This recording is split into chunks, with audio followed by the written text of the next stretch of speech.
More than 50 years ago, the U.S. government ended Project Blue Book, an effort to catalog and understand sightings of objects in the air that could not otherwise be explained.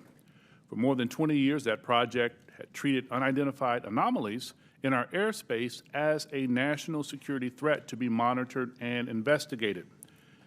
In 2017, we learned for the first time that the Department of Defense had quietly restarted a similar organization tracking what we now call unidentified aerial phenomena, or UAPs. Last year, Congress rewrote the charter for that organization, now called the Airborne Object Identification and Management Synchronization Group, or AIM-SOG. For short, today we will bring that organization out of the shadows.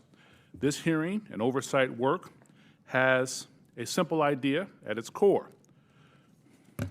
Unidentified aerial phenomena are a potential national security threat, and they need to be treated that way.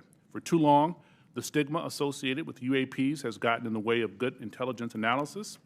Pilots avoided reporting or were laughed at when they did. DoD officials relegated the issue to the back room or swept it under the rug entirely, fearful of a skeptical national security community. Today, we know better. UAPs are unexplained, it's true, but they are real. They need to be investigated, and many threats they pose need to be mitigated. Undersecretary Moultrie, Mr. Bray, thank you for coming today. First, we need you to update us on the status of AIM-SOG.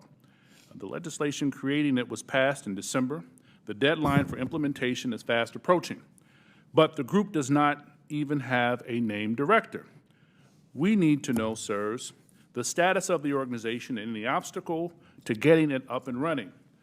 Secondly, you have to convince the audience today, and most especially our military and civilian aviators, the culture has changed. That those who report UAPs will be treated as witnesses, not as kooks. Thirdly, you need to show us, Congress, and the American public whose imaginations you have captured. You are willing to follow the facts where they lead. You know, we fear sometimes that the DoD is focused more on emphasizing what it can explain, not investigating what it can't.